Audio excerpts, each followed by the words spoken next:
When I was 15 years old, all I wanted to do was play Yu-Gi-Oh! At a local tournament. That was my entire goal. I enjoyed this idea, this promulgated in my mind, it fumigated in my soul, and I had asked and begged my mom to drop me off, and she did, God bless her heart. And then I arrived there, thinking I was going to meet like-minded people who enjoyed the love of Yu-Gi-Oh! And the passion behind it, and I was so excited to have my deodorant on, which is very uncommon going to a Yu-Gi-Oh! Tournament, as I discovered. Had all my nice suit on, and I brought my deck, which was a Toon deck, which sucked.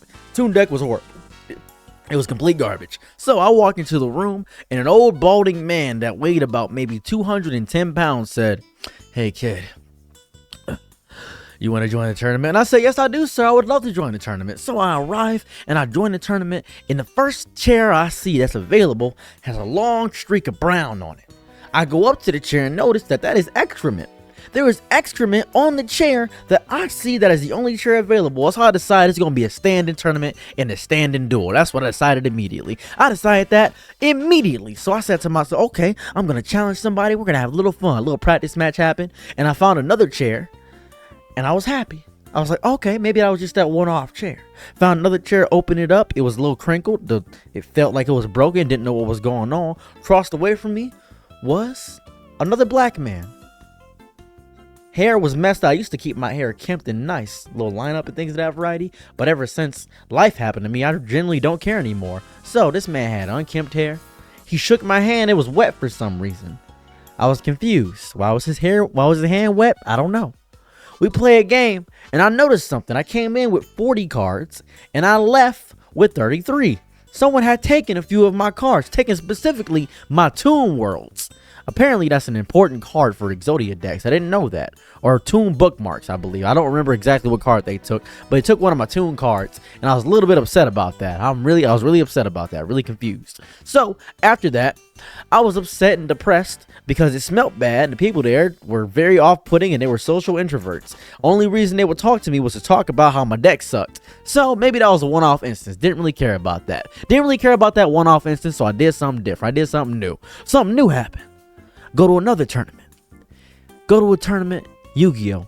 Fun. Thinking this is going to be great. This is hosted at a college. I go at that college, very same experience.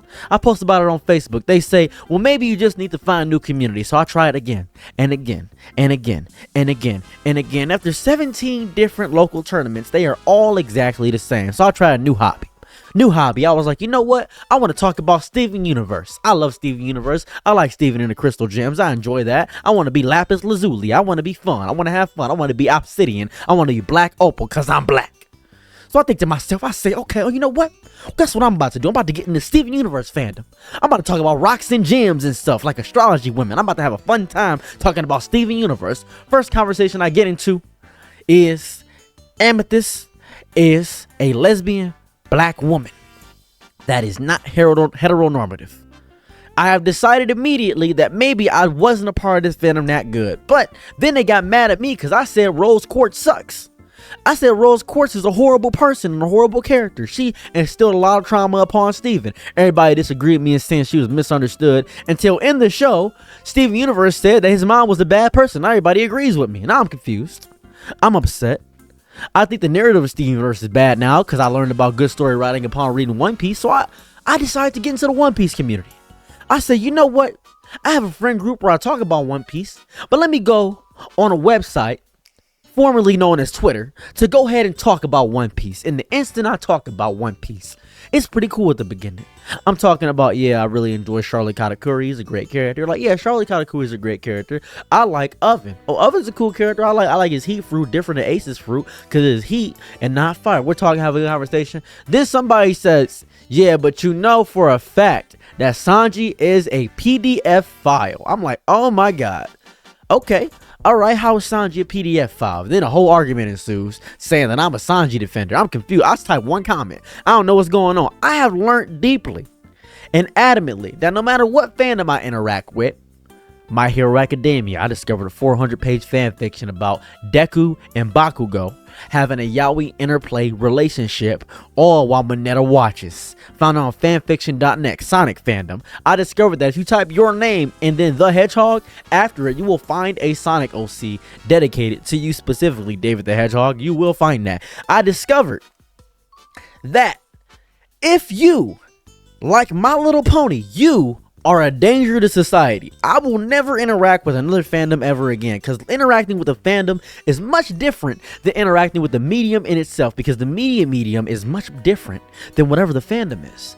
I will look at a fandom and I will think to myself, maybe I'll interact with them, maybe I'll talk to them, maybe I'll poke the bear with a stick. Maybe I'll do that. Maybe I won't get bit this time because I just want to talk about something. The main reason I love One Piece so deeply isn't even the story for the most part. It's the community. It's the community within it. It's the fact that I can talk about the theories and things that have variety. So I'll watch a YouTuber and I'll see them talking about a theory and I'll be like, that's a pretty interesting theory. I do think Buggy is going to become a Yonko. And I got it right. I was right. I said Buggy's going to become a Yonko. That's how I said. I'm happy everybody agreed with me. Everybody was cool with that. Then I go to the comments and they're talking about Sanji's a piece of garbage, Zoro's racist, and I'm like, oh, that must be a joke. But no, some people actually believe that. I'm confused. I'm disturbed. I'm upset. Chopper's useless. Anthony Helicopter, Tony Chopper is worthless. I'm like, okay, interesting. Didn't know that was a thing. Didn't know what was going on about Anthony. And I'll discover all these takes that I didn't know because I fail to realize that the people I make fun of and say don't exist actually exist. I fail to realize that all the time. That the people I think don't exist. These people that I'm saying to myself, oh, they can't possibly be real, are real people. And that messes me up. So I've stopped interacting with fandoms. I've separated not only the art from the artist, but the art from the fandom in itself. I've separated the art from the community because I cannot have the mental strength to interact with any fandom ever again. And if you think your fandom is good, I encourage you to go to Twitter or Instagram. As a matter of fact, go to Facebook and try to talk to anybody about your show outside of your friend group.